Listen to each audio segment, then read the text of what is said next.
CPIM local secretary സന്ദീപിന്റെ കൊലപാതകത്തിൽ പോലീസിനെതിരെ CPIM രാഷ്ട്രീയ കൊലപാതകമല്ലെന്ന police നിലപാട് സർക്കാർ പരിശോധിക്കണമെന്ന് സംസ്ഥാന സെക്രട്ടറി കോടിയേരി ബാലകൃഷ്ണൻ ആവശ്യപ്പെട്ടു. അന്വേഷണം പൂർത്തിയാകും മുൻപ് പോലീസ് സ്വീകരിച്ച നടപടി അസാധാരണമാണെന്ന് കോടിയേരി ബാലകൃഷ്ണൻ വിമർശിച്ചു. CPMകാർ കൊല ചെയ്യപ്പെട്ടാൽ എല്ലാ സ്ഥലത്തും ഇത്തരത്തിലുള്ള കഥകൾ പ്രചരിപ്പിക്കും. എന്നാൽ അവരുടെ ഭാഗത്തുനിന്ന് ആരും കൊല ചെയ്യപ്പെട്ടാൽ അതിനെ വേറൊരു തരത്തിൽ അവതരിപ്പിക്കും. ഇതാണ് നമ്മുടെ നാട്ടിൽ നടന്നുകൊണ്ടിരിക്കുന്നത്. പോലീസ് ഇൻവെസ്റ്റിഗേഷൻ പൂർത്തിയാകുന്നതിന് മുമ്പ് അത്തരമൊരു നിരീക്ഷണം നടത്തിയിട്ടുണ്ടോ എന്ന് എനിക്കറിയില്ല. ഇൻവെസ്റ്റിഗേഷൻ കഴിഞ്ഞാലാണ് അത് സംബന്ധിച്ചിട്ടുള്ള പോലീസ് നിലപാടുകൾ വ്യക്തമാകുന്നത്. ഇപ്പോൾ ഇൻവെസ്റ്റിഗേഷൻ പൂർത്തിയായിട്ടില്ല. പൂർത്തിയാകുന്നതിന് മുമ്പ് ഇത്തരത്തിലുള്ള പ്രതികരണങ്ങൾ നടത്തി എന്താണെന്ന് പരിശോധിക്കേണ്ടതാണ്. സന്ദീപിന്റെ കൊലപാതകത്തിൽ മുൻ യുവമോർച്ച നേതാവ് ജിഷ്ണു അടക്കം മുഴുവൻ പ്രതികളെയും പോലീസ് അറസ്റ്റ് ചെയ്തു. ഹൃദയത്തിലെ ആഴത്തിലുള്ള മുറിവാണ് മരണകാരണം. സന്ദീപിന്റെ മൃതദേഹം സംസ്കരിച്ചു.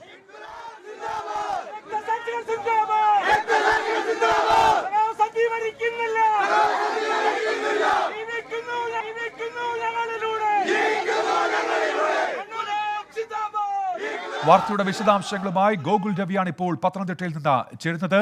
ഗോകുൽ, പോലീസിന്റെ നിലപാടിനെ തള്ളി CPIM സംസ്ഥാന സെക്രട്ടറി തന്നെ രംഗത്തെത്തിയിരിക്കുന്നു. അന്വേഷണം ഏതു തരത്തിലാണ്? ഇപ്പോൾ പ്രതികളെല്ലാം പിടിയിലായിട്ടുണ്ട്.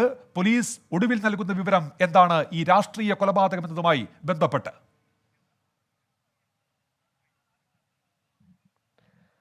കൊലപാതകത്തിൻ്റെ ലക്ഷ്യം, അതിൻ്റെ പിന്നിലുള്ള മോട്ടീവ് എന്താണെന്നത് സംബന്ധിച്ച് ഇന്ന് രാവിലെ SP R നിശാന്തിനി 24-നാണ് പ്രതികരണം നടത്തിയത്. ആ സമയത്ത് നമ്മൾ ചോദിച്ചത് ഒരു രാഷ്ട്രീയ കൊലപാതകമാണ് അല്ലെങ്കിൽ രാഷ്ട്രീയ സംഘർഷമാണ് എന്നതാണോ ഇപ്പോഴത്തെ പോലീസിൻ്റെ നിഗമനമെന്ന ചോദ്യത്തിന് അവരുടെ മറുപടി ഈ ഘട്ടത്തിൽ അത്തരത്തിലൊരു തെളിവ് ലഭിച്ചിട്ടില്ല. ഈ സാഹചര്യത്തിൽ പ്രാഥമിക ചോദ്യം ചെയ്യലിൽ അത്തരത്തിലൊരു നിഗമനത്തിലും പോലീസ് എത്തിയിട്ടില്ല. വ്യക്തിവൈരാഗ്യമാണ് എന്നാണ് മനസ്സിലാക്കുന്നതെന്ന് പറഞ്ഞു. ഇതിന് കാരണം മുഖ്യപ്രതിയായ ജിഷ്ണു നൽകിയിരിക്കുന്ന മൊഴിയാണ്. ഒപ്പം മറ്റുള്ള 3 പ്രതികൾ, ഇവർക്കാർക്കും തന്നെ വ്യക്തമായ രാഷ്ട്രീയ പശ്ചാത്തലങ്ങളിൽ, ഈ ജിഷ്ണു ഒഴിച്ചു നിർത്തിയാൽ മറ്റുള്ള പ്രതികൾ, കൂട്ടുപ്രതികൾക്കാർക്കും തന്നെ രാഷ്ട്രീയ പശ്ചാത്തലമില്ല. ഇവരെല്ലാം തന്നെ ജിഷ്ണുവിൻ്റെ ഒപ്പം ചേർന്ന ക്രിമിനൽ സുഹൃത്തുക്കളെന്ന് തന്നെ വേണമെങ്കിൽ പറയാം. ജയിലിൽ വെച്ചും മറ്റും പരിചയമുള്ള ആളുകളാണ് ഈ കുറ്റകൃത്യത്തിൽ, ഈ കൊലപാതകത്തിൽ പങ്കെടുത്തിരിക്കുന്നത്. ജിഷ്ണുവിനെ സംബന്ധിച്ച് യുവമോർച്ചയും ഒപ്പം RSSും മുന്നോട്ട് വെക്കുന്ന ഒരു കാര്യം, 6 മാസം മുമ്പ് തന്നെ ഇയാളുടെ ക്രിമിനൽ പശ്ചാത്തലം നിരവധി കേസുകളിൽ ഇയാൾ പിടിക്കപ്പെടുന്നു. ഇതേ തുടർന്ന് ഇയാളുടെ സംഘടനാ ചുമതലകളിൽ നിന്ന് മാറ്റി നിർത്തിയെന്നാണ്.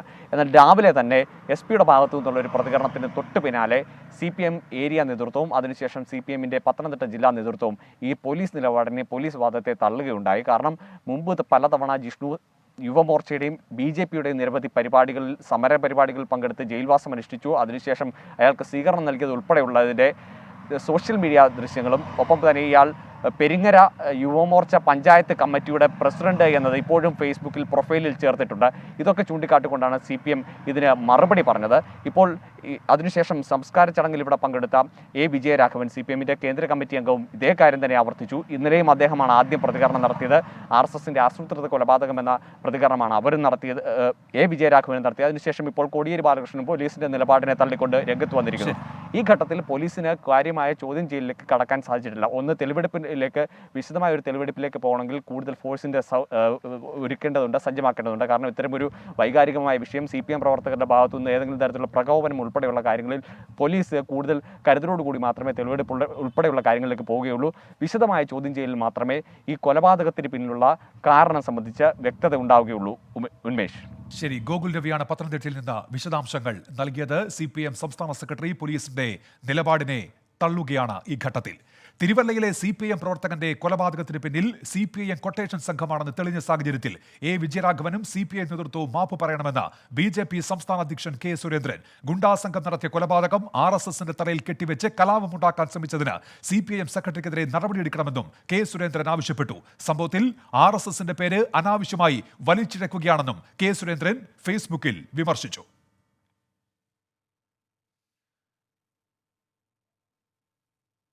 രാഷ്ട്രീയ കൊലപാതകങ്ങളെ അപലപിച്ചിരിക്കുന്നു ഗവർണർ. കുറ്റവാളികൾക്കെതിരെ ശക്തമായ നടപടിയെടുക്കുമെന്ന് പ്രതീക്ഷിക്കുന്നു. ഒരക്രമവും വെച്ചു പൊറുപ്പിക്കരുതെന്നും ഗവർണർ ആവശ്യപ്പെട്ടു.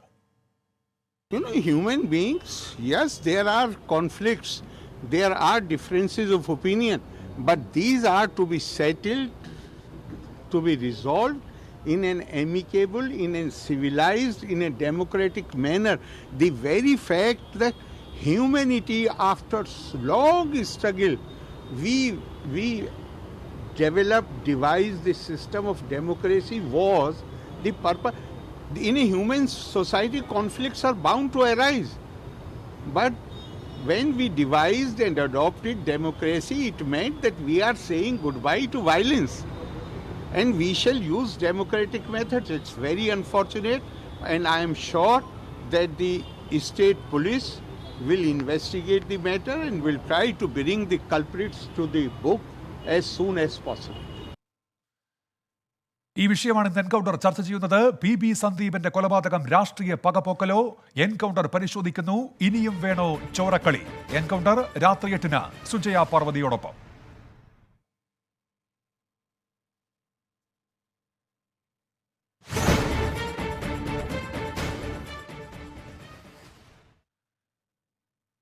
ഇന്നത്തെ പ്രധാനപ്പെട്ട മറ്റൊരു വാർത്തയിലേക്ക്. ഇനി CPIM സംസ്ഥാന സെക്രട്ടറി സ്ഥാനത്തേക്ക് കോടിയേരി ബാലകൃഷ്ണൻ തിരിച്ചെത്തിയിരിക്കുന്നു.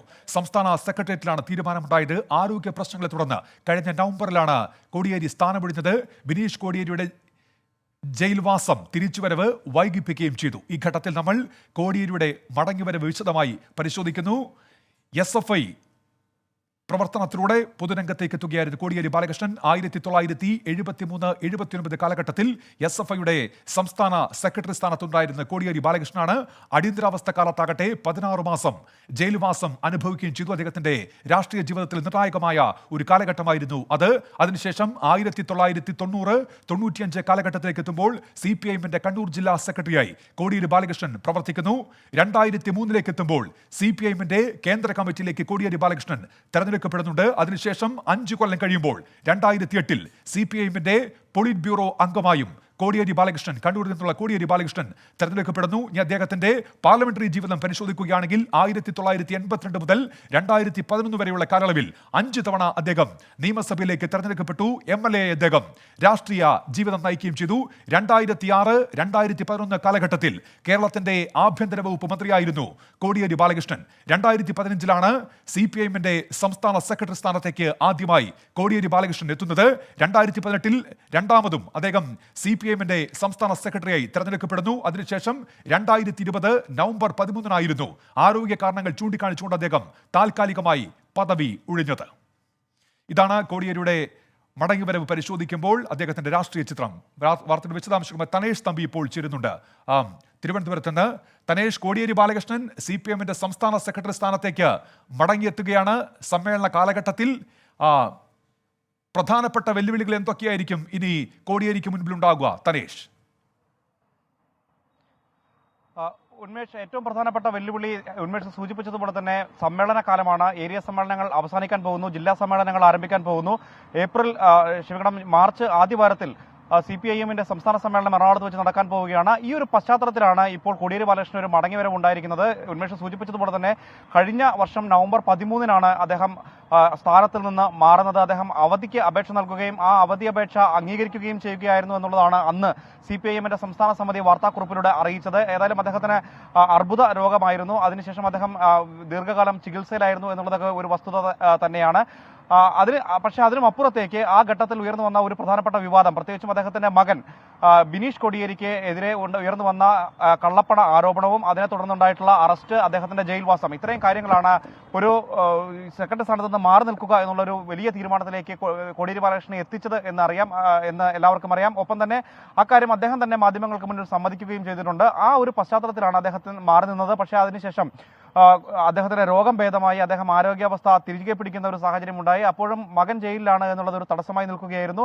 ഏറ്റവും ഒടുവിൽ കഴിഞ്ഞ മാസം ആദ്യം ബിനീഷ് കോടിയേരി ജയിൽ മോചിതനായി തിരുവനന്തപുരത്തേക്ക് തിരിച്ചെത്തുന്ന ഒരു സാഹചര്യത്തിൽ കൂടിയാണ് അദ്ദേഹത്തിന്റെ മടങ്ങിവരവ് ഉടനെ ഉണ്ടാകുമെന്ന അഭ്യൂഹങ്ങൾക്ക് വലിയ പ്രചാരം ലഭിച്ചത്.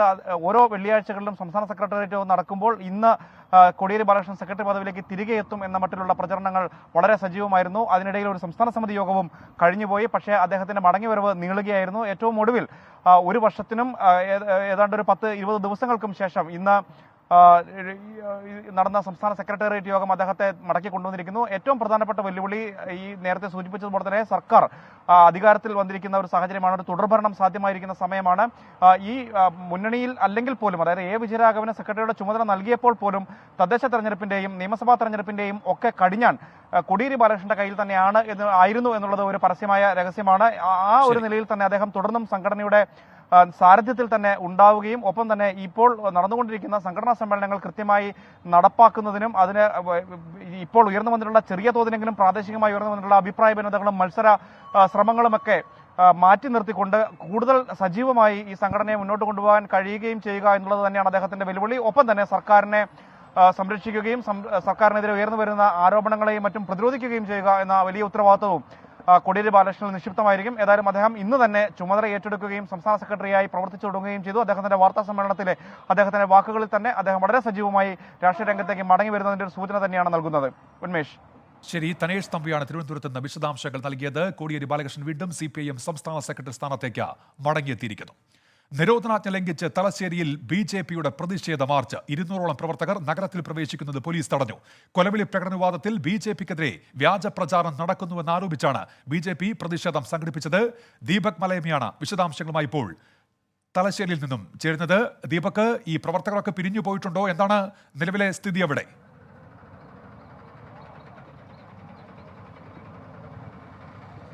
ഉന്മേഷ, നിലവിൽ നിരോധനാജ്ഞ ലംഘിച്ചുകൊണ്ട് പ്രതിഷേധ പ്രകടനം നടത്തിയിട്ടുള്ള BJP പ്രവർത്തകർ ഇവിടെ നിന്നും പിരിഞ്ഞു പോയിട്ടുണ്ട്. ഏതാണ്ട് ഈ ഒരു പ്രദേശത്ത് നിന്നാണ് മാർച്ച് ആരംഭിച്ചിട്ടുണ്ടായിരുന്നത്. ആ മാർച്ച് പിന്നീട് MM റോഡ് ജംഗ്ഷനിലെത്തിയപ്പോൾ പോലീസ് തടയുകയും ചെയ്തു. ആ തടഞ്ഞതിന് ശേഷം അവിടെ BJP ജില്ലാ പ്രസിഡന്റ് N ഹരിദാസ് മാർച്ച് ഉദ്ഘാടനം ചെയ്ത് സംസാരിച്ചു. അതിന് പിന്നാലെ തന്നെ പ്രവർത്തകർ പിരിഞ്ഞു പോകുന്നതിനുള്ള സമീപനം സ്വീകരിച്ചു. പോലീസ് വലിയ രീതിയിലുള്ള സുരക്ഷ ഈ പ്രദേശത്ത് ഏർപ്പെടുത്തിയിട്ടുണ്ട്. കാരണം ഇന്ന് മുതൽ 6-ാം തീയതി വരെ തലശ്ശേരി പോലീസ് സ്റ്റേഷൻ പരിധിയിൽ നിരോധനാജ്ഞ പുറപ്പെടുവിച്ചിരിക്കുകയാണ് ജില്ലാ കളക്ടർ. പ്രധാനമായും ഈ ഒരു മാർച്ചിന് അടിസ്ഥാനമായ സാഹചര്യം കഴിഞ്ഞ 1-ാം തീയതി KT ജയകൃഷ്ണൻ മാസ്റ്ററുടെ സ്മൃതി ദിനത്തിൽ അന്ന് BJP ഒരു പൊതു റാലി തലശ്ശേരിയിൽ സംഘടിപ്പിച്ചിട്ടുണ്ടായിരുന്നു. ആ റാലിക്കിടെ BJPയിലെ പ്രകടനം നടക്കുന്നതിനിടെ ഏറ്റവും ഒടുവിലെ ഭാഗത്തുള്ള ആളുകൾ പ്രകോപനപരമായ മുദ്രാവാക്യം മുഴക്കി എന്നുള്ളതായിരുന്നു പ്രധാനപ്പെട്ട ആരോപണമായി ഉയർന്നു വന്നിട്ടുണ്ടായിരുന്നത്. അതിന് പിന്നാലെ DYFIയും മറ്റ് യുവജന സംഘടനകളും ഒക്കെ തന്നെ തലശ്ശേരിയിൽ RSSനും BJPക്കും താക്കീത് എന്നുള്ള നിലയ്ക്ക് ഒരു പ്രതിഷേധ പ്രകടനം കഴിഞ്ഞ ദിവസങ്ങളിലൊക്കെ നടത്തുകയും പോലീസ് ഈ സംഭവവുമായി ബന്ധപ്പെട്ടുകൊണ്ട് കണ്ടാലറിയാവുന്ന 25ഓളം RSS പ്രവർത്തകർക്കെതിരെ കേസെടുക്കുകയും ചെയ്തിട്ടുണ്ടായിരുന്നു. ആ സാഹചര്യത്തിൽ BJPയെ ഒറ്റതിരിഞ്ഞ് അല്ലെങ്കിൽ RSSനെ ഒറ്റതിരിഞ്ഞ് ആക്രമിക്കാനുള്ള ശ്രമം വിലപ്പോവില്ല. ഭരണകൂടം ഉൾപ്പെടെ ഈ കാര്യത്തിൽ ഒരു മൃദു സമീപനം എടുക്കുന്നു എന്നുള്ളത് ചൂണ്ടിക്കാണിച്ചുകൊണ്ടാണ് ഇന്ന് മാർച്ച് സംഘടിപ്പിച്ചത്. നിരോധനാജ്ഞ ലംഘിച്ചതുമായി ബന്ധപ്പെട്ടുകൊണ്ട് നിലവിൽ BJP ജില്ലാ പ്രസിഡന്റ് N ഹരിദാസ് അടക്കം 5 പേരുടെ അറസ്റ്റാണ് പോലീസ് രേഖപ്പെടുത്തിയിട്ടുള്ളത്. മറ്റ് ആളുകളെല്ലാം തന്നെ ഇവിടെ നിന്ന് പിരിഞ്ഞു പോകുന്ന സാഹചര്യമാണ് ഉണ്ടായിട്ടുള്ളത്. തലശ്ശേരി നഗരം ഇപ്പോഴും പോലീസിന്റെ കനത്ത സുരക്ഷയിൽ തന്നെ തുടരുകയും ചെയ്യുന്നുണ്ട്. ഉന്മേഷ്. ശരി, ദീപക് മലയം വിവരങ്ങൾ നൽകുകയായിരുന്നു. തലശ്ശേരിയിൽ പോലീസ് നിരോധനാജ്ഞ ലംഘിച്ചാണ് BJPയുടെയും RSSന്റെയും പ്രകടനം നടന്നത്. സ്പെഷ്യൽ പേ അനുവദിക്കണമെന്ന് IAS അസോസിയേഷൻ. 10,000 മുതൽ 25,000 രൂപ വരെ പ്രതിമാസം അധികമായി നൽകണമെന്നാണ് ആവശ്യം. KS തസ്തികയിൽ ഉയർന്ന ശമ്പളം നിശ്ചയിച്ച സാഹചര്യത്തിലാണ് സ്പെഷ്യൽ പേ ആവശ്യം IAS അസോസിയേഷൻ ഉന്നയിച്ചത്. വിവരങ്ങളുമായി ദിലീപ് കുമാറാണ് ഇപ്പോൾ ചേരുന്നത് തിരുവനന്തപുരത്ത് നിന്നും. ദിലീപ് കുമാർ, നേരത്തെ ഇക്കാര്യത്തിൽ ഈ അസോസിയേഷനുകൾ മുഖ്യമന്ത്രി പ്രതിഷേധം അറിയിച്ചതായി വിവരമുണ്ടായിരുന്നു. ഇപ്പോൾ ഈ അധിക പേ കൂടി വേണമെന്നുള്ള ആവശ്യമാണ് അവർ മുന്നോട്ട് വെക്കുന്നത്. ഉന്മേഷ്, IAS ഓഫീസർമാർ ഇപ്പോൾ ആവശ്യപ്പെട്ടിരിക്കുന്നത് KS ഉദ്യോഗസ്ഥർക്ക് അടിസ്ഥാന ശമ്പളമായി 81,000 രൂപ 81,800 രൂപ നിശ്ചയിച്ചത് IAS ഓഫീസർമാർക്ക് തുടക്കത്തിൽ ലഭിക്കുന്ന ശമ്പളത്തേക്കാൾ വളരെ കൂടുതലാണ്. അതുകൊണ്ട് സ്പെഷ്യൽ പേ വേണമെന്ന ആവശ്യമാണ് അവരിപ്പോൾ മുന്നോട്ട് വച്ചിരിക്കുന്നത്. നേരത്തെ പ്രതിഷേധ കുറിപ്പ് മുഖ്യമന്ത്രിക്ക് IAS അസോസിയേഷൻ നൽകിയിരുന്നതാണ്. ഇപ്പോൾ ഈ ഒരു സ്പെഷ്യൽ പേ അനുവദിക്കണമെന്ന് ആവശ്യപ്പെട്ടുള്ള വിശദമായ നിവേദനം കൂടി IAS അസോസിയേഷൻ്റെ ഭാഗത്ത് നിന്ന് നൽകിയിരിക്കുന്നു. നേരത്തെ IPS അസോസിയേഷനും അതോടൊപ്പം തന്നെ IFS ഓഫീസേഴ്സ് അസോസിയേഷനും ഈ നിലയിലുള്ള നിവേദനം മുഖ്യമന്ത്രിക്ക് നൽകിയിരുന്നു. ഇപ്പോൾ KAS-ലുള്ളവർക്ക് 81,800 രൂപ നിശ്ചയിക്കുമ്പോൾ IASകാർക്ക് തുടക്കത്തിൽ പരിശീലന കാലത്ത് അസിസ്റ്റന്റ് കളക്ടറായി നിയമനം ലഭിക്കുമ്പോൾ അവർക്ക് പരിശീലന കാലത്ത് ലഭിക്കുന്നത് 56,000 രൂപ മാത്രമാണ്. പിന്നീട് അസിസ്റ്റന്റ് കളക്ടറായി അവർക്ക് മാറുമ്പോൾ പരിശീലനം പൂർത്തിയാക്കുമ്പോൾ അവർക്ക് ലഭിക്കുന്നത് 74,000 രൂപ മാത്രമാണ്. ഈ KASലെ ഉദ്യോഗസ്ഥരുമായി നോക്കുമ്പോൾ വലിയ തോതിലുള്ള തുകയുടെ വ്യത്യാസം അവരുടെ ശമ്പളത്തിൽ ഉണ്ടാകുന്നുണ്ട്. യഥാർത്ഥത്തിൽ മേലധികാരികൾ IAS ഉദ്യോഗസ്ഥരാണ്, അവർക്ക് കീഴിൽ ജോലി ചെയ്യേണ്ടവരാണ് KAS ലഭിച്ചവർ. പക്ഷേ ഈ നിലയിലുള്ള ശമ്പളത്തിലെ വ്യത്യാസം അത് അധികാരക്രമത്തെ ബാധിക്കും എന്നാണ് ഈ സിവിൽ സർവീസ് ഓഫീസേഴ്സ് അസോസിയേഷനുകൾ മുഖ്യമന്ത്രിക്ക് നൽകിയ കത്തിൽ ചൂണ്ടിക്കാട്ടിയിരുന്നത്. ഉന്മേഷ്. ശരി, വി ദിലീപ് കുമാറാണ് തിരുവനന്തപുരത്ത് നിന്ന് വിവരങ്ങൾ നൽകിയത്. സ്പെഷ്യൽ പേ അനുവദിക്കണമെന്നുള്ള ആവശ്യം ഇപ്പോൾ ഈ ഘട്ടത്തിൽ മുന്നോട്ട് വയ്ക്കുകയാണ്. മുല്ലപ്പെരിയാർ അണക്കെട്ടിലെ ജലനിരപ്പ് വീണ്ടും 142 അടിയായി ഉയർന്നു. ഡാമിലേക്കുള്ള നീരൊഴുക്ക് ശക്തമായി തുടരുകയാണ്. 5 ഷട്ടറുകൾ 30 സെന്റിമീറ്റർ വീതം ഉയർത്തിയിട്ടുണ്ട്. തമിഴ്നാട് കൊണ്ടുപോകുന്ന വെള്ളത്തിന്റെ അളവും ഉയർത്തിക്കഴിഞ്ഞു. വിശദാംശങ്ങളുമായി രാഹുൽ വിജയനാണ് ഇപ്പോൾ ഇടുക്കിയിൽ നിന്ന് ചേരുന്നത്. രാഹുൽ, നിലവിലെ സ്ഥിതി എന്താണ്? ജില്ലാ ഭരണകൂടം എങ്ങനെയാണ് ഇപ്പോൾ സ്ഥിതിഗതികളെ വിലയിരുത്തുന്നത് അവിടെ? ഉന്മേഷ്, മുല്ലപ്പെരിയാർ അണക്കെട്ടിലെ ജലനിരപ്പ് വീണ്ടും 142 അടി പിന്നിട്ടിരിക്കുകയാണ്. ഡാമിലേക്കുള്ള നീരൊഴുക്ക്, അതായത് വൈകിട്ടോടെ ഡാമിന്റെ വൃഷ്ടിപ്രദേശത്ത് ഉൾപ്പെടെ മഴ പെയ്യുന്ന ഒരു സാഹചര്യമുണ്ടായി. ഇതോടെ ഡാമിലേക്കുള്ള നീരൊഴുക്ക് ശക്തമായിട്ടുണ്ട്. ഈ ഒരു സാഹചര്യത്തിലാണ് ഇന്ന് 141.80 താഴ്ന്ന ജലനിരപ്പ് വീണ്ടും 142 അടിയിലേക്ക് പരമാവധി സംഭരണശേഷിയിലേക്ക് എത്തിയിരിക്കുന്നത്. എന്തായാലും ഈ ഒരു ഘട്ടത്തിൽ കൂടുതൽ സ്പിൽവേ ഷട്ടറുകളിലൂടെ കൂടുതൽ വെള്ളം പുറത്തേക്ക് ഒഴുക്കാനുള്ള ഒരു നടപടി തമിഴ്നാട് എന്തായാലും സ്വീകരിച്ചിട്ടുണ്ട്. ഇപ്പോൾ നിലവിൽ 5 ഷട്ടറുകൾ 30 സെന്റിമീറ്റർ ഉയർത്തിയിട്ടുണ്ട്. ജലനിരപ്പ് വീണ്ടും ക്രമാതീതമായി ഉയരുന്നൊരു സാഹചര്യം ഉണ്ടായാൽ കൂടുതൽ വെള്ളം പുറത്തേക്ക് ഒഴുക്കുമെന്നുള്ള അറിയിപ്പും ലഭിച്ചിട്ടുണ്ട്. ഇതുമായി ബന്ധപ്പെട്ട് ജില്ലാ ഭരണകൂടം കൃത്യമായിട്ടുള്ള നിർദ്ദേശം തീരദേശത്തുള്ള ആളുകൾക്ക് നൽകി കഴിഞ്ഞിട്ടുണ്ട്. ഈ ജലനിരപ്പ് ക്രമാതീതമായി ഉയരുന്നൊരു സാഹചര്യം ഉള്ളതിനാൽ ഏതു നിമിഷവും കൂടുതൽ വെള്ളം പുറത്തേക്ക് ഒഴുക്കാനുള്ള ഒരു സാധ്യതയുണ്ട്. അതുകൊണ്ട് തന്നെ കൃത്യമായും മാറി താമസിക്കാനുള്ള ആളുകൾ എത്രയും വേഗം ഈ ക്യാമ്പുകൾ ഉൾപ്പെടെയുള്ള സ്ഥലങ്ങളിലേക്ക് മാറണമെന്നുള്ള നിർദ്ദേശം നൽകിയിട്ടുണ്ട്. അതിനായി ക്യാമ്പുകൾ ഉൾപ്പെടെ സജ്ജീകരിച്ചിട്ടുള്ള എല്ലാ വിവരങ്ങളും ജില്ലാ ഭരണകൂടം ഇപ്പോൾ മൈക്ക് അനൗൺസ്മെന്റ് ഉൾപ്പെടെയുള്ള രീതിയിൽ അറിയിക്കുന്നുണ്ട്. എന്തായാലും രാത്രിയിൽ വീണ്ടും ജലനിരപ്പ് ഉയരുന്നൊരു സാഹചര്യം ഉണ്ടായാൽ കൂടുതൽ വെള്ളം പുറത്തേക്ക് ഒഴുക്കുമെന്നതിൽ യാതൊരു സംശയവുമില്ല. കൃത്യമായും അത്തരമൊരു നടപടിയിലേക്കായിരിക്കും തമിഴ്നാട് നീങ്ങുക. എന്തായാലും ഇന്ന് പകൽ സമയങ്ങളിൽ ജലനിരപ്പ് ക്രമീകരിക്കുന്നതിനോ അല്ലെങ്കിൽ അളവ് കുറയ്ക്കുന്നതിനോ ഉള്ളൊരു നീക്കം തമിഴ്നാട് നടത്തിയിരുന്നില്ല. അതുകൊണ്ട് തന്നെയാണ് ഇപ്പോൾ ഈ ജലനിരപ്പ് വീണ്ടും ഉയർന്നിരിക്കുന്നത്. ഈ ഒരു ഘട്ടത്തിൽ രാത്രിയിൽ ജലനിരപ്പ് കൂടുകയാണ് എങ്കിൽ കൂടുതൽ വെള്ളം പുറത്തേക്ക് ഒഴുക്കുകയല്ലാണ്ട് മറ്റു മാർഗമില്ല. കാരണം 142 അടിയാണ് പരമാവധി സംഭരണശേഷി. അതിൽ കൂടുതൽ ജലനിരപ്പ് നിർത്താൻ സാധിക്കില്ല. ഈ ഒരു ഘട്ടത്തിൽ പുറത്തേക്ക് കൂടുതൽ വെള്ളം എന്നുള്ളത് തന്നെയാണ് നമുക്ക് മനസ്സിലാക്കുന്നത്. ഉന്മേഷ്. ശരി, രാഹുൽ വിജയൻ വിവരങ്ങൾ നൽകുകയായിരുന്നു ഇടുക്കിയിൽ നിന്നും. മുല്ലപ്പെരിയാർ അണക്കെട്ടിൽ വീണ്ടും ജലനിരപ്പ് 142 അടിയായി ഉയർന്നിരിക്കുന്നു. നമ്മളിനി പോകുന്നത് ബംഗാൾ ഉൾക്കടലിൽ രൂപം കൊണ്ടിരിക്കുന്ന ജവാ ചുഴലിക്കാറ്റുമായി ബന്ധപ്പെട്ട വാർത്തയുടെ വിശദാംശങ്ങളിലേക്കാണ്. ബംഗാൾ ഉൾക്കടലിൽ രൂപപ്പെട്ട തീവ്ര ന്യൂനമർദ്ദമാണ് ഇപ്പോൾ ജവാ ചുഴലിക്കാറ്റായി മാറിയിരിക്കുന്നത്. നിലവിൽ ഈ ചുഴലിക്കാറ്റുമായി ബന്ധപ്പെട്ട വിശദാംശങ്ങൾ എന്തൊക്കെയാണെന്ന് പരിശോധിക്കാം. നിലവിൽ വിശാഖപട്ടണത്ത് നിന്ന്, ആന്ധ്രയിൽ വിശാഖപട്ടണത്ത് നിന്ന് 400 കിലോമീറ്റർ അകലെയാണ് ഇപ്പോൾ ചുഴലിക്കാറ്റ് സ്ഥിതി ചെയ്യുന്നത് എന്നാണ് കേന്ദ്ര കാലാവസ്ഥാ നിരീക്ഷണ കേന്ദ്രം വ്യക്തമാക്കുന്നത്. ഇനി ഇതിന്റെ സഞ്ചാരപഥം എങ്ങനെയായിരിക്കുമെന്ന് കൂടി നോക്കുക. വടക്കു പടിഞ്ഞാറൻ ദിശയിൽ സഞ്ചരിച്ച് ശക്തി പ്രാപിക്കും. ഈ സാഹചര്യത്തിൽ ആന്ധ്രാപ്രദേശിലെ 3 ജില്ലകളിൽ ഇതിനോടകം തന്നെ റെഡ് അലേർട്ട് പ്രഖ്യാപിച്ച് ജാഗ്രതാ നടപടികൾ സ്വീകരിച്ചു വരുന്നു. സംസ്ഥാനത്തിന്റെ വടക്ക് തീരദേശ ജില്ലകളായ ശ്രീകാകുളം, വിശാഖപട്ടണം, ഒപ്പം വിശ്വനഗരം, ഈ ജില്ലകളിൽ ശനിയാഴ്ച റെഡ് അലേർട്ട് പ്രഖ്യാപിച്ചിട്ടുണ്ട്, ജാഗ്രതാ നിർദ്ദേശം നൽകിയിട്ടുണ്ട്. ഇതിനോടകം തന്നെ മുന്നൊരുക്കൽ നടപടികൾ ഊർജിതമാക്കിയിരിക്കുന്നു. ദേശീയ ദുരന്ത നിവാരണ സേനാംഗങ്ങളെ ഈ 3 ജില്ലകളിലും ഇതിനോടകം ആന്ധ്രയിൽ വിന്യസിച്ചു കഴിഞ്ഞിട്ടുണ്ട്.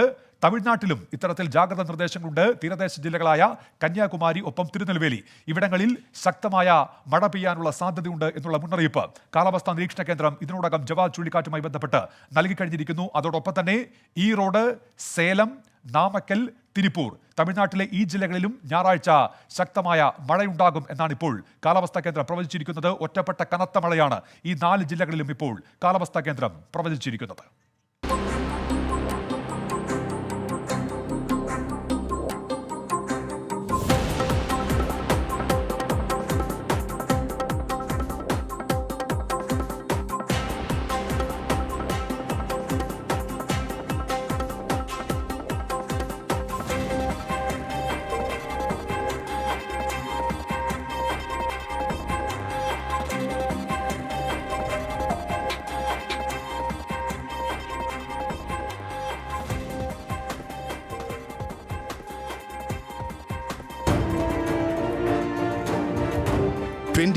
അഭിമാനത്തിന്റെ 3 വർഷങ്ങൾ.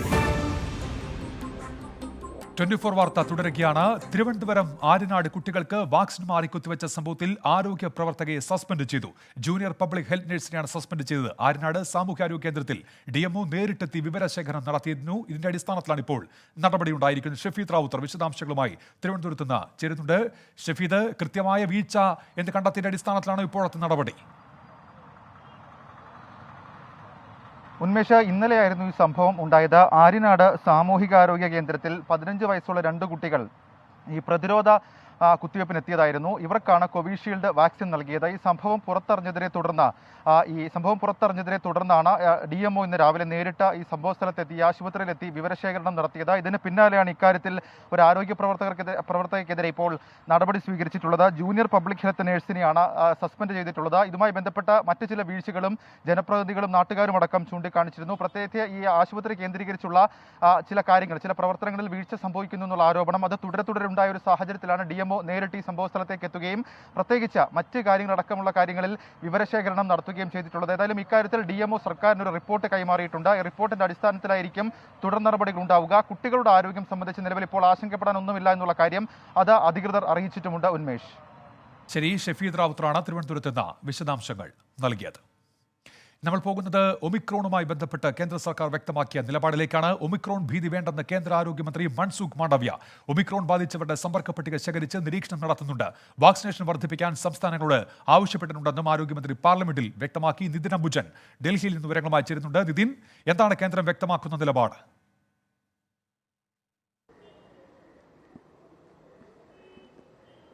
കർണാടകയിൽ 2 ഒമിക്രോൺ കേസുകൾ സ്ഥിരീകരിച്ചതോടെ സംസ്ഥാനത്ത് നിയന്ത്രണങ്ങൾ കടുപ്പിച്ചിരിക്കുകയാണ്. പ്രധാനമായും ആൾക്കൂട്ടങ്ങൾ ഒഴിവാക്കണമെന്ന കർശന നിർദ്ദേശമാണ് സംസ്ഥാനത്തിന് ഇപ്പോൾ ആരോഗ്യമന്ത്രി നൽകിയിരിക്കുന്നത്. അതോടൊപ്പം തന്നെ 2 ഡോസ് വാക്സിൻ സ്വീകരിച്ചവർക്ക് മാത്രമേ പൊതുവിടങ്ങളിൽ പ്രവേശനമുള്ളൂ എന്ന് അറിയിച്ചിട്ടുണ്ട്. കൂടാതെ ബംഗളൂരു നഗരത്തിലാണ് കർശന നിയന്ത്രണങ്ങൾ ഏർപ്പെടുത്തിയിരിക്കുന്നത്. ബംഗളൂരു നഗരത്തിൽ പ്രവേശിക്കണമെങ്കിൽ ഇപ്പോൾ കോവിഡ് സർട്ടിഫിക്കറ്റ് നിർബന്ധമാക്കിയിരിക്കുകയാണ്. എന്തായാലും സംസ്ഥാനമെല്ലാം തന്നെ സുസജ്ജമായി എന്നാണ് സംസ്ഥാന ആരോഗ്യമന്ത്രി അറിയിച്ചിരിക്കുന്നത്. കൂടാതെ കേന്ദ്ര ആരോഗ്യമന്ത്രി മൻസുഖ് മാണ്ഡവ്യ ഇന്ന് സഭയിൽ അറിയിച്ചതും അത്തരത്തിലാണ്. ആശങ്കപ്പെടേണ്ട സാഹചര്യമില്ല. അതേസമയം ജാഗ്രത കൈവിടാൻ പാടില്ല. കൂടാതെ വാക്സിൻ നിർബന്ധമായും സ്വീകരിക്കണം എന്ന നിർദ്ദേശമാണ് നൽകിയിരിക്കുന്നത്.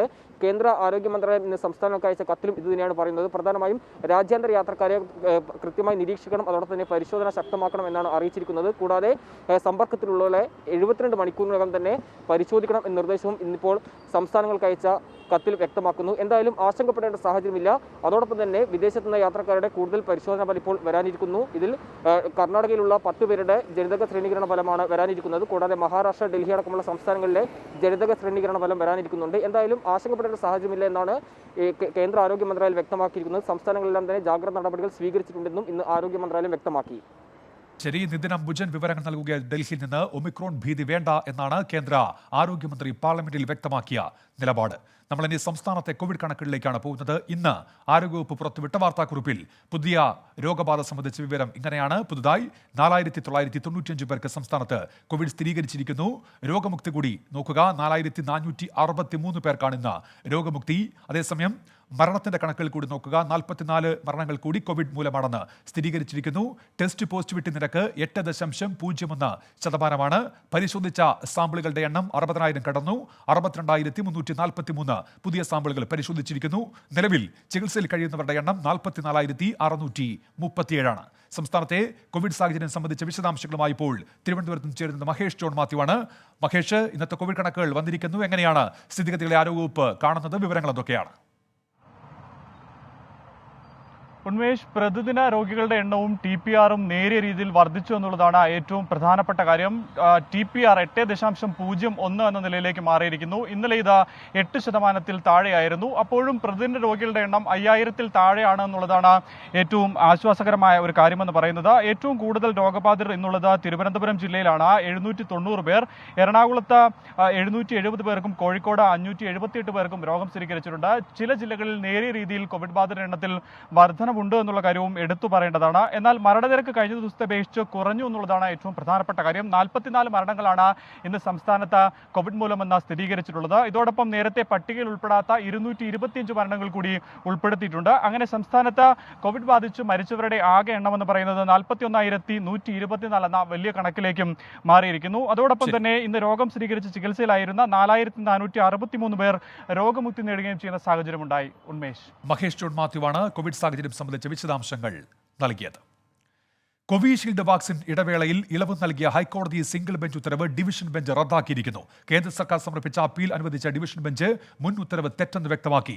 കോവിഷീൽഡ് വാക്സിൻ ഡോസുകളുടെ ഇടവേള 84 ദിവസമായി നിശ്ചയിച്ചത് ശാസ്ത്രീയ പഠനങ്ങളുടെ അടിസ്ഥാനത്തിലാണെന്ന് കേന്ദ്ര സർക്കാർ അറിയിച്ചിരുന്നു. ഇതിന്റെ അടിസ്ഥാനത്തിലാണ് നടപടി. ശ്രീകാന്ത് കൊച്ചിയിൽ നിന്ന് വിവരങ്ങൾ വായിച്ചിരുന്നു. ശ്രീകാന്ത്, എന്തൊക്കെയാണ് കോടതി വിധിയുടെ വിശദാംശങ്ങൾ? കേന്ദ്ര സർക്കാർ സമർപ്പിച്ച അപ്പീലിലാണ് ഹൈക്കോടതി ഡിവിഷൻ ബെഞ്ചിന്റെ നടപടി. ചീഫ് ജസ്റ്റിസ് അധ്യക്ഷനായ ഡിവിഷൻ ബെഞ്ചാണ് ഇക്കാര്യത്തിൽ സിംഗിൾ ബെഞ്ചിന്റെ ഉത്തരവ് റദ്ദാക്കിയത്. 2 ഡോസ് വാക്സിനുകൾക്കിടയിലെ ഇടവേള 28 ദിവസം എന്നുള്ളതായിരുന്നു സിംഗിൾ ബെഞ്ചിന്റെ വിധി. ഇനി മുതൽ ആ ഒരു ഉത്തരവിന് സാധുതയില്ലാതായി മാറിയിരിക്കുന്നു. നേരത്തെ കേന്ദ്ര സർക്കാർ ഹൈക്കോടതിയിൽ ബോധിപ്പിച്ച കാര്യം, ഈ അപ്പീലിൽ ബോധിപ്പിച്ച കാര്യം 84 ദിവസത്തെ ഇടവേള എന്നുള്ളതാണ് കേന്ദ്രം നിശ്ചയിച്ചത്. ഇത് ശാസ്ത്രീയ പഠനത്തിന്റെ അടിസ്ഥാനത്തിലായിരുന്നു നടപടി. പക്ഷേ സിംഗിൾ ബെഞ്ച് ഇത് 28 ദിവസമായി കുറയ്ക്കുന്നതോടുകൂടി കേന്ദ്രത്തിന്റെ വാക്സിനേഷൻ പദ്ധതി താളം തെറ്റുമെന്നും കേന്ദ്രം അറിയിക്കുകയുണ്ടായി. ഒട്ടും ശാസ്ത്രീയമല്ലാത്ത തീരുമാനമാണ് നിലവിൽ സിംഗിൾ ബെഞ്ച് എടുത്തതെന്നും കേന്ദ്രം അറിയിച്ചു. ഇത് അംഗീകരിച്ചുകൊണ്ടാണ് ചീഫ് ജസ്റ്റിസ് ഉൾപ്പെടുന്ന ബെഞ്ച് നിലവിൽ സിംഗിൾ ബെഞ്ച് ഉത്തരവ് റദ്ദാക്കിയിട്ടുള്ളത്. എന്തായാലും കേന്ദ്ര സർക്കാരിനെ സംബന്ധിച്ചിടത്തോളം അനുകൂലമായ ഉത്തരവ് വന്നിരിക്കുന്നു. നേരത്തെ കിറ്റക്സ് സമർപ്പിച്ച ഹർജിയിലായിരുന്നു സിംഗിൾ ബെഞ്ച് അവർക്ക് അനുകൂലമായൊരു ഉത്തരവ് പുറപ്പെടുവിച്ചത്. പുതിയ തീരുമാനത്തോടുകൂടി കേന്ദ്ര സർക്കാരിന് അവർ അംഗീകരിച്ച പ്രകാരം 84 ദിവസത്തെ ഇടവേള തന്നെ വെച്ച് വാക്സിനേഷൻ നടപടികളുമായി മുന്നോട്ട് പോകാം. കൊച്ചിയിൽ നിന്ന് എസ് ശ്രീകാന്ത് തയ്യാറാക്കിയ റിപ്പോർട്ടാണ് ഇപ്പോൾ കണ്ടത്. വഖഫ് വിഷയത്തിൽ സ്വന്തം നിലയ്ക്ക് പ്രതിഷേധങ്ങൾ സംഘടിപ്പിക്കാൻ മുസ്ലിം ലീഗിന്റെ തീരുമാനം. 9-ന് കോഴിക്കോട് വഖഫ് സംരക്ഷണ സമ്മേളനം നടത്തും. വഖഫ് സംരക്ഷണ റാലിയും സംഘടിപ്പിക്കും. തുടർ സമര പരിപാടികൾ പിന്നീട് പ്രഖ്യാപിക്കുമെന്ന് പി.കെ. കുഞ്ഞാലിക്കുട്ടി പറഞ്ഞു. പള്ളികളിലെ പ്രതിഷേധ പരിപാടിയിൽ നിന്ന് പിന്മാറിയിട്ടില്ലെന്നും മുസ്ലിം കോർഡിനേഷൻ കമ്മിറ്റി വ്യക്തമാക്കി. നിഖിൽ പ്രമേഷ് തയ്യാറാക്കിയ റിപ്പോർട്ടിലേക്ക്. വഖഫ് വിഷയത്തിൽ സമസ്ത പള്ളികളിൽ പ്രതിഷേധം വേണ്ടെന്ന നിലപാടെടുത്തതിന് പിന്നാലെ ഇനി സ്വീകരിക്കേണ്ട രാഷ്ട്രീയ നിലപാടുകൾ എന്ത് എന്ന് ചർച്ച ചെയ്യാനാണ് മുസ്ലിം ലീഗിന്റെ നേതൃയോഗം ഇന്ന് നടന്നത്. സ്വതന്ത്രമായി മുസ്ലിം ലീഗ് പ്രതിഷേധം സംഘടിപ്പിക്കാൻ ഇന്നത്തെ യോഗത്തിൽ തീരുമാനമായി. വരുന്ന 9-ന് കോഴിക്കോട് വഖഫ് സംരക്ഷണ സമ്മേളനം നടത്തുകയാണ് ഏറ്റവും പ്രാഥമികമായി പാർട്ടി ചെയ്യുന്നത്. ഇതൊരു വലിയ ബഹുജന പ്രക്ഷോഭം തന്നെയായിരിക്കും. അതിനുശേഷമായിരിക്കും തുടർ സമര പരിപാടികൾ ഉണ്ടാവുക. സംരക്ഷണ കോർഡിനേഷൻ കമ്മിറ്റി തീരുമാനിക്കുന്ന പ്രതിഷേധങ്ങൾ അതിന്റെ മുറയ്ക്ക് നടക്കുകയും ഇത് മുസ്ലിം ലീഗ് സ്വതന്ത്രമായി സംഘടിപ്പിക്കുന്ന പ്രതിഷേധമാണ്. ഈ വിഷയത്തിൽ വളരെ കൃത്യമായൊരു രാഷ്ട്രീയ നിലപാട് സ്വീകരിച്ചവർ മുന്നോട്ട് പോവുകയാണ്. ആ തരത്തിലാണ് ഈ പ്രതിഷേധത്തെ കാണേണ്ടത് എന്നാണ് ഈ യോഗശേഷം ഇന്ന് പാണക്കാട് സാദിഖ് അലി ശിഹാബ് തങ്ങളും പി.കെ. കുഞ്ഞാലിക്കുട്ടിയും മാധ്യമങ്ങളോട് പറഞ്ഞത്. മുസ്ലിം ലീഗിന്റെ നേതൃത്വത്തിൽ ഒരു വലിയ സമ്മേളനം ജനശ്രദ്ധ ആകർഷിക്കുന്ന വിധത്തിൽ സംസ്ഥാന തലത്തിൽ തന്നെ കോഴിക്കോട്ട് വെച്ച് നടത്തുന്നതിന് വേണ്ടി ഈ യോഗം തീരുമാനിച്ചിരിക്കുന്നു. ഇത് പിന്നെ പാർട്ടിയുടെ തീരുമാനമാണ്, പാർട്ടി നടത്തുന്ന പരിപാടിയാണ്. അതിന് മറ്റ് തീരുമാനങ്ങളുമായിട്ട് അതിന് ബന്ധമില്ല. അതിനെ തുടർന്നുള്ള പ്രക്ഷോഭ പരിപാടികൾ എന്തൊക്കെയാണ് എന്നുള്ളത് ഞങ്ങൾ പിന്നീട് ഇടയ്ക്ക് യോഗം ചേർന്ന് ഞങ്ങൾ അറിയിക്കാം. മുസ്ലിം സംഘടനകൾ ഈ കോർഡിനേഷൻ കമ്മിറ്റി ഒന്നിച്ചു ചേർന്നുള്ള പ്രതിഷേധങ്ങൾ ഇതിനു ശേഷവും തുടരും. ഈ കേന്ദ്രം നൽകിയ വഖഫ് അധികാരങ്ങൾ സംസ്ഥാന സർക്കാർ അതിൽ ഇടപെടുന്നതിലാണ് മുസ്ലിം സംഘടനകൾക്ക് പ്രതിഷേധം. ഇതിൽ ഇന്നലെ സമസ്തയാണ് ശ്രദ്ധേയമായ നിലപാടെടുത്തത്. ഇതിൽ പള്ളിക്കകത്ത് പ്രതിഷേധം വേണ്ട എന്നായിരുന്നു അവർ തീരുമാനിച്ചത്. ഇന്ന് സമസ്ത ഒഴികെയുള്ള മുസ്ലിം സംഘടനകളുടെ കീഴിൽ വരുന്ന പള്ളികളിൽ ഇതുമായി ബന്ധപ്പെടുന്ന ബോധവൽക്കരണം നടക്കുകയുണ്ടായി. ജുമാ നമസ്കാരത്തിന് ശേഷമായിരുന്നു ഇത്തരത്തിലുള്ള ബോധവൽക്കരണങ്ങൾ നടന്നത്. കസ്തൂരിരംഗ റിപ്പോർട്ടിൽ കേരളം മുന്നോട്ട് വെച്ച നിർദ്ദേശങ്ങളിൽ കേന്ദ്ര സർക്കാർ അനുകൂല നിലപാട് സ്വീകരിച്ചതായി സൂചന. അതീവ പരിസ്ഥിതി ലോല മേഖലയിൽ നിന്ന് ജനവാസ കേന്ദ്രങ്ങളെ ഒഴിവാക്കിയേക്കുമെന്നാണ് വിവരം. ഉപാധികളുടെ ആയിരിക്കും കേരളത്തിന്റെ ആവശ്യങ്ങൾ പരിഗണിക്കുക. നാളെ സംസ്ഥാന സർക്കാർ പ്രതിനിധികളുമായി കേന്ദ്ര സർക്കാർ ചർച്ച നടത്തുന്നുണ്ട്. ആർ രാധാകൃഷ്ണനാണ് ഡൽഹിയിൽ നിന്ന് വിവരങ്ങൾ നൽകുന്നത്.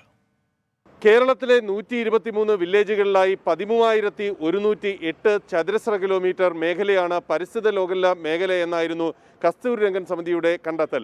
ഈ റിപ്പോർട്ടിനെതിരെ വലിയ പ്രതിഷേധം ഉയർന്നപ്പോൾ ഉമ്മൻ വി ഉമ്മൻ സമിതി നിയോഗിക്കപ്പെടുകയും ഉമ്മൻ വി ഉമ്മൻ സമിതി 9,993 ചതുരശ്ര കിലോമീറ്റർ മേഖലയാണ് പരിസ്ഥിതി ലോല മേഖല കേരളത്തിലേതെന്ന് കണ്ടെത്തുകയും ചെയ്തിരുന്നു.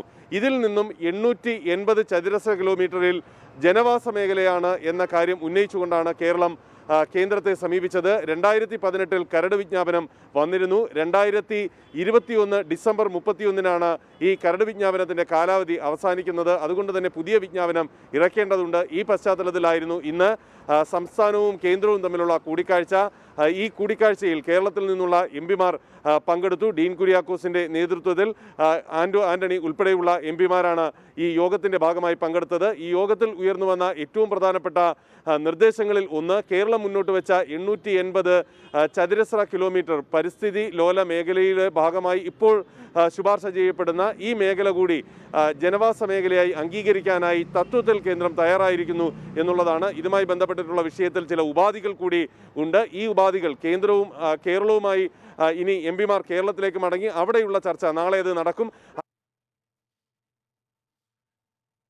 ഇന്നത്തെ മറ്റൊരു പ്രധാനപ്പെട്ട വാർത്തയിലേക്കാണ് ഇനി. ശിശുമരണങ്ങൾ തുടർക്കഥയാകുന്ന അട്ടപ്പാടിയിൽ സ്ഥിതി ഗുരുതരമെന്ന ആരോഗ്യവകുപ്പിന്റെ കണ്ടെത്തൽ. ആകെയുള്ള 426 ഗർഭിണികളിൽ 245 പേർ ഹൈറിസ്കിൽ ഉൾപ്പെട്ടവരാണ്. 17 പേർ അരിവാൾ രോഗികളാണ്. 115 പേർക്ക് ഹീമോഗ്ലോബിൻ കുറവാണെന്ന റിപ്പോർട്ടിൽ പരാമർശമുണ്ട്. വിശദാംശങ്ങളുമായി സുർജിത്ത് അയ്യപ്പത്താണ് ഇപ്പോൾ പാലക്കാട് നിന്ന് ചേരുന്നത്. സുർജിത്ത്, ഈ ആരോഗ്യവകുപ്പിന്റെ റിപ്പോർട്ടിൽ എന്തൊക്കെ കാര്യങ്ങൾ സൂചിപ്പിക്കുന്നുണ്ട്? ഉന്മേഷ, അട്ടപ്പാടിയിൽ ശിശുമരണങ്ങൾ തുടർക്കഥയായ പശ്ചാത്തലത്തിലാണ് ആരോഗ്യവകുപ്പ് ഇതുമായി ബന്ധപ്പെട്ട ഈ ഗർഭിണികളുടെ വിവരശേഖരണം നടത്തിയത്. ഇതേ തുടർന്ന് കഴിഞ്ഞ ദിവസം ഇതുമായി ബന്ധപ്പെട്ടൊരു യോഗം ചേർന്നിരുന്നു. DMO തലത്തിലും അതോടൊപ്പം തന്നെ ജില്ലാ കളക്ടറുടെ സാന്നിധ്യത്തിലുമാണ് ഇതുമായി ബന്ധപ്പെട്ട യോഗം ചേർന്നത്. ഈ യോഗത്തിലാണ് നിർണായകമായ വിവരങ്ങൾ പുറത്തു വന്നിരിക്കുന്നത്. നിലവിലുള്ള 425 ഗർഭിണികളിൽ 245 പേരാണ് ഹൈറിസ്ക് വിഭാഗത്തിൽ ഉൾപ്പെടുന്നവർ. ഇവർക്ക് പോഷകാഹാരക്കുറവ് അടക്കമുള്ള പ്രശ്നങ്ങൾ ഇവർ നേരിടുന്നുണ്ട്. മാത്രമല്ല ഹീമോഗ്ലോബിൻ്റെ അഭാവം ഉണ്ട്. അത്തരത്തിൽ നിരവധി പ്രശ്നങ്ങൾ നേരിടുന്ന ആളുകളാണ് ഈ ഹൈറിസ്ക് വിഭാഗത്തിൽ ഉൾപ്പെട്ടിട്ടുള്ളത്. ഇതിൽ ഏറ്റവും ശ്രദ്ധേയമായ വസ്തുത 191 പേർ ആദിവാസി വിഭാഗത്തിൽപ്പെട്ട ആളുകളാണ് ഈ ഹൈറിസ്ക് പരിധിയിൽ പെടുന്നത് എന്നുള്ളതാണ് വിവരം. ഒപ്പം തന്നെ അരിവാൾ രോഗികളായ 17 ഗർഭിണികൾ അട്ടപ്പാടിയിൽ ഉണ്ട് എന്നുള്ള വിവരം കൂടി പുറത്തു വന്നിട്ടുണ്ട്. ആദിവാസി ഗർഭിണികളിൽ 90 പേർക്ക് തൂക്കക്കുറവ് ഉണ്ട് എന്നുള്ള തരത്തിലുള്ള റിപ്പോർട്ടും പുറത്തു വന്നിട്ടുണ്ട്. ഈ ഒരു പശ്ചാത്തലത്തിൽ ഇതുമായി ബന്ധപ്പെട്ട് ഇവർക്ക് വേണ്ട വിദഗ്ധ ചികിത്സ നൽകുന്ന കാര്യവുമായി ബന്ധപ്പെട്ടുള്ള കാര്യങ്ങളാണ് ഇപ്പോൾ ആരോഗ്യവകുപ്പ് ആലോചിക്കുന്നത്. മാത്രമല്ല ഇന്ന് അട്ടപ്പാടി മേഖലയിൽ BJPയുടെ നേതൃത്വത്തിലുള്ള ഉന്നതതല സംഘം സന്ദർശിച്ചിരുന്നു. അതോടൊപ്പം തന്നെ KM അഭിജിത്തിന്റെ KSUവിന്റെ സംസ്ഥാന അധ്യക്ഷൻ KM അഭിജിത്തിന്റെ ഏകദിന ഉപവാസം നടത്തിയിരുന്നു. അത്തരത്തിൽ ഒരു രാഷ്ട്രീയ ഇടപെടലുകൾ കൂടി ഉണ്ടാകുന്ന വിഷയത്തിൽ എന്നാണ് സുർജിത്ത് അയ്യപ്പത്ത് ഇപ്പോൾ പാലക്കാട് നിന്ന് റിപ്പോർട്ട് ചെയ്യുന്നത്.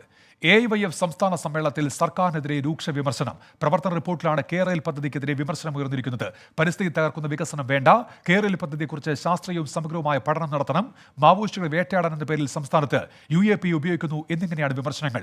മാവോയിസ്റ്റുകൾ വെടിവെച്ചു കൊന്ന പോലീസ് നടപടി പൈശാചികമാണെന്നും പ്രവർത്തന റിപ്പോർട്ടിൽ പരാമർശമുണ്ട്. ദീപക് മലയമ്മ വിവരങ്ങളുമായി ചേരുന്നുണ്ട്. ദീപക് തയ്യാറാക്കിയ റിപ്പോർട്ടിലേക്ക്.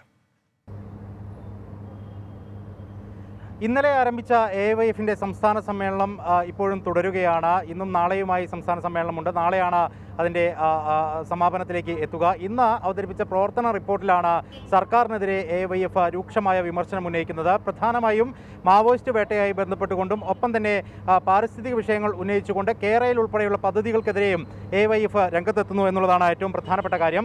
ഇതിൽ മാവോയിസ്റ്റ് വേട്ടയെ സംബന്ധിച്ച് പറയുന്നത്, മാവോയിസ്റ്റ് വേട്ടയാടൽ എന്ന പ്രചാരണത്തിൽ സംസ്ഥാനത്ത് UAPയെ സർക്കാർ ഉപയോഗിക്കുകയാണ്. ഒപ്പം തന്നെ മാവോയിസ്റ്റുകളെ വെടിവെച്ച് കൊന്ന പോലീസ് നടപടി പൈശാചികം എന്നുള്ളതാണ് AIYF വിലയിരുത്തുന്നത്. അത്തരത്തിൽ പ്രവർത്തന റിപ്പോർട്ടിൽ പരാമർശം ഉണ്ട് താനും. ഒപ്പം തന്നെ മാവോയിസ്റ്റുകളെ സൃഷ്ടിക്കുന്ന സാഹചര്യം അത് ഒഴിവാക്കേണ്ടതാണ്. അത് ഉണ്ടാകാതിരിക്കുന്നതിന് വേണ്ടി സംസ്ഥാന സർക്കാർ തന്നെയാണ് നടപടികൾ സ്വീകരിക്കേണ്ടത് എന്നുള്ള നിലപാട് കൂടി AIYF അതിൻ്റെ പ്രവർത്തന റിപ്പോർട്ടിൽ സ്വീകരിക്കുന്നുണ്ട്. ഇതിൽ പരിസ്ഥിതിയെ സംബന്ധിച്ചുകൊണ്ട് കൃത്യമായി 2 തലക്കെട്ടുകളിൽ തന്നെ വിശദമായി AIYF റിപ്പോർട്ടിൽ പ്രതിപാദിക്കുന്നുണ്ട്. അതിൽ കേരയിൽ പദ്ധതി അത് പാരിസ്ഥിതിക വലിയ പ്രത്യാഘാതം ഉണ്ടാക്കുന്ന തരത്തിലുള്ളതാണ്. പരിസ്ഥിതിയെ തകർക്കുന്ന വികസനം വേണ്ട എന്നുള്ള നിലപാട് AIYF ഈ പ്രവർത്തന റിപ്പോർട്ടിൽ സ്വീകരിക്കുന്നു എന്നുള്ളതാണ്. LDF ഒരു പ്രത്യേകിച്ച് CPIM കേരയിൽ പദ്ധതിയുമായി മുന്നോട്ട് പോകുമെന്നുള്ള നിലപാട് എല്ലാ ഘട്ടത്തിലും പറയുമ്പോൾ AIYF അതിനെ നിശിതമായി വിമർശിക്കുന്ന സാഹചര്യം ഉണ്ടാകുന്നു. ശരണം സന്നിധാനം ഡിയറസ്റ്റ് 100 ചന്ദനത്തിരികൾ ശരണം സന്നിധാനം സമർപ്പിക്കുന്നത് ഡിയറസ്റ്റ് 100 ചന്ദനത്തിരികൾ ജനങ്ങൾക്ക് ഏറ്റവും പ്രിയപ്പെട്ടത് ഇൻ അസോസിയേഷൻ വിത്ത് ഗോപുരം മഞ്ഞൾപ്പൊടി കുങ്കുമം ചന്ദനത്തിരികൾ പാരമ്പര്യം പരിശുദ്ധം.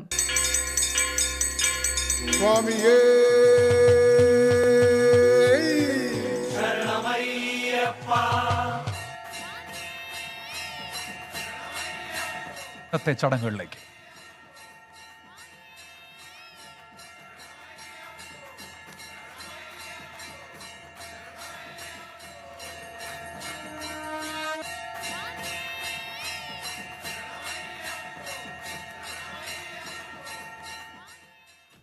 ഇനി ഇന്നത്തെ സ്വർണ്ണവില നോക്കാം. ഇന്നത്തെ സ്വർണ്ണനിരക്ക് സമർപ്പിക്കുന്നത് Joy Alukkas, worlds favourite jeweller.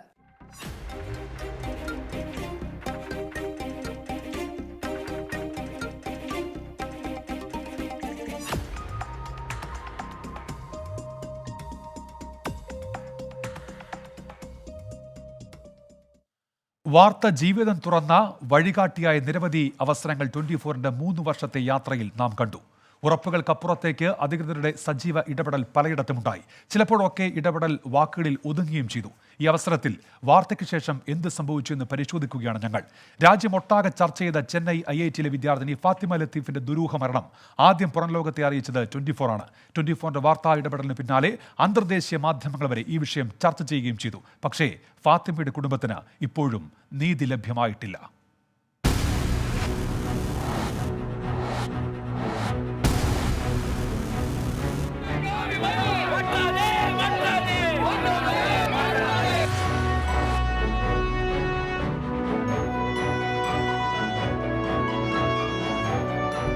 രണ്ടു വർഷങ്ങൾക്ക് മുൻപ് 2019 നവംബർ 9-നാണ് ചെന്നൈ IITയിൽ ഫാത്തിമ ലത്തീഫ് എന്ന കൊല്ലം സ്വദേശിനിയായ വിദ്യാർത്ഥിനി ദുരൂഹ സാഹചര്യത്തിൽ മരിച്ചത്. മരണത്തിന്റെ 2ാം നാൾ 24 ആ വാർത്ത പുറം ലോകത്തെ അറിയിച്ചു. മൊബൈൽ ഫോണിലെ ഫാത്തിമയുടെ ആത്മഹത്യാക്കുറിപ്പും അതിൽ പരാമർശിക്കപ്പെട്ട അധ്യാപകരുടെ പേരുകൾ ഉൾപ്പെടെ പുറത്തെത്തിച്ചു. ഫാത്തിമയുടെ ഉമ്മ വിങ്ങിപ്പൊട്ടി തന്റെ മകളുടെ മരണത്തിന് കാരണം സുദർശനൻ പത്മനാഭൻ എന്ന അധ്യാപകനെന്ന് ആവർത്തിച്ച് വിളിച്ചു പറഞ്ഞതും ഞങ്ങളുടെ ക്യാമറയ്ക്ക് മുന്നിൽ. അങ്ങനെ ഈ SP യുടെ പേര് പലവട്ടം എന്റെ മോള് പരാമർശിച്ചിട്ടുണ്ട്. എനിക്കറിയാൻ വയ്യ എന്റെ മോളോട് ഇത്രയും അയ്യാ ഷോർട്ട് ഫോർ SP എന്നാ എല്ലാരും വിളിക്കുന്ന. പിന്നാലെ കേരള മനസാക്ഷി വാർത്ത ഏറ്റെടുത്തു. പ്രതിഷേധങ്ങളും ചർച്ചകളും ഉയർന്നു. നീതിക്കായി 24 ഒപ്പം തന്നെ നിന്നു. ചർച്ചകളും സമരങ്ങളും കേരളത്തിന് പുറത്തും വ്യാപിച്ചു. എൻ്റെ മകൾ 2019 നവംബർ 9 ചെന്നൈ IIT മരിക്കുമ്പോൾ അതിനുശേഷമുണ്ടായ സംഭവങ്ങളുമായി ബന്ധപ്പെട്ട് യഥാർത്ഥത്തിൽ ഈ വിഷയത്തിൽ ആദ്യം ഇടപെടുന്നത് ബഹുമാനപ്പെട്ട 24 ചാനൽ തന്നെയാണ്. അതിനുശേഷമാണ് രാജ്യാന്തര തലത്തിലും ഇന്ത്യ ആകമാനവും ഇതൊരു വിഷയമായി തന്നെ എല്ലാവരും ഏറ്റെടുക്കുകയും ചർച്ചയായി ചെയ്തത്. നീതിക്കായി അബ്ദുൽ ലത്തീഫ് എന്ന പിതാവ് മുട്ടാത്ത വാതിലുകളില്ല. കേരള മുഖ്യമന്ത്രിയെയും തമിഴ്നാട് മുഖ്യമന്ത്രിയെയും പലകുറി കണ്ടു. പ്രധാനമന്ത്രിയെയും കേന്ദ്ര ആഭ്യന്തരമന്ത്രിയെയും നേരിൽ കണ്ടും അല്ലാതെയും പരാതി ബോധിപ്പിച്ചു. സഹായ വാഗ്ദാനങ്ങളുമായി ജനപ്രതിനിധികളും രാഷ്ട്രീയ നേതാക്കളും കൊല്ലം 2ാം കുറ്റിയിലെ വീട്ടിലേക്ക് ഒഴുകിയെത്തി. പക്ഷേ ഈ കുടുംബത്തിന് നീതി ഇപ്പോഴും അകലെയാണ്. CBI ആസ്ഥാനത്ത് മൊഴി കൊടുക്കാൻ അവർ 2 പ്രാവശ്യം ആവശ്യപ്പെട്ട് 2 പ്രാവശ്യം ചെല്ലാൻ കഴിഞ്ഞില്ല. അവിടെ ഫ്ലഡായി. ഇനിയിപ്പോൾ അവസാനം ഡിസംബർ 7 അടുത്ത സമയം അവർ നൽകിയിട്ടുള്ളത്. അപ്പോൾ ഡിസംബർ 7 പോകണതിന് മുമ്പ് ബഹുമാനപ്പെട്ട തമിഴ്നാട് CM-നെ കാണണം. മകൾക്ക് സംഭവിച്ച ദുര്യോഗത്തിന്റെ നീതി മാത്രമല്ല, ഇനിയൊരു ഫാത്തിമ ലത്തീഫ് ഉണ്ടാകാതിരിക്കാനുള്ള ജാഗ്രത കൂടിയാണ് ഈ പിതാവിന്റെ പോരാട്ടത്തിന്റെ ലക്ഷ്യം. ആ പോരാട്ടം വിജയിക്കും വരെയും 24-ഉം കൂടെയുണ്ടാകും. സലിം മാലിക്, 24, കൊല്ലം. ഭിന്നശേഷിക്കാരായ കുട്ടികളുടെ സമഗ്ര വികസനത്തിന് ഊന്നൽ നൽകുന്ന യൂണിവേഴ്സൽ എംപവർമെന്റ് സെന്റർ പദ്ധതി പ്രഖ്യാപിച്ച് Gopinath Muthukad. All Kerala college alumni ഫോറത്തിന്റെ സഹകരണത്തോടെയാണ് പദ്ധതി നടപ്പാക്കുക. ദുബായിൽ നടന്ന വാർത്താ സമ്മേളനത്തിലാണ് ഭിന്നശേഷിക്കാരുടെ ഉന്നമനത്തിനായുള്ള പദ്ധതി മജീഷ്യൻ ഗോപിനാഥ് മുതുകാട് പ്രഖ്യാപിച്ചത്. തിരുവനന്തപുരം കഴക്കൂട്ടത്തെ കിൻഫ്ര ഫിലിം ആൻഡ് വീഡിയോ പാർക്കിലെ 5 ഏക്കറിൽ ഒരുങ്ങുന്ന പദ്ധതിയിലൂടെ ലോകമെമ്പാടുമുള്ള ഭിന്നശേഷിക്കാർക്ക് പ്രയോജനം ലഭിക്കും. സെന്ററിൽ സൗജന്യ ഓട്ടിസം തെറാപ്പി സെന്ററുകൾ, horticulture therapy centre, different sports centre, ഗവേഷണ കേന്ദ്രങ്ങൾ, കലാവതരണ വേദികൾ തുടങ്ങി ഒട്ടേറെ വിഭാഗങ്ങളാണ് ഒരുക്കിയിട്ടുള്ളത്. 2022 ഒക്ടോബർ 31 സെന്റർ പൂർത്തിയാക്കി നാടിന് സമർപ്പിക്കാനാണ് ശ്രമമെന്ന് ഗോപിനാഥ് മുതുകാട് പറഞ്ഞു. വരും വർഷങ്ങളിൽ നടക്കുന്ന പാരാലിമ്പിക്സിൽ സെന്ററിനെ പ്രതിനിധീകരിച്ച് കുട്ടികളെ പങ്കെടുപ്പിക്കുകയാണ് മറ്റൊരു ലക്ഷ്യമെന്നും അദ്ദേഹം കൂട്ടിച്ചേർത്തു. ഭിന്നശേഷിക്കാരായ കുട്ടികളുടെ അമ്മമാർക്കായി സ്വയം തൊഴിൽ പരിശീലന കേന്ദ്രവും സെന്ററിന്റെ ഭാഗമായി ഒരുക്കുന്നുണ്ട്. 24 ദുബായ്. ലോകത്തെവിടെയായാലും ഏത് സമയത്തും 24 വാർത്തകളും ഓഗ്മെന്റഡ് റിയാലിറ്റി പാക്കേജുകളും എക്സ്പ്ലെയിനറുകളും വിശദമായി കാണാൻ ഞങ്ങളുടെ YouTube ചാനൽ നിങ്ങൾക്ക് സബ്സ്ക്രൈബ് ചെയ്യാം.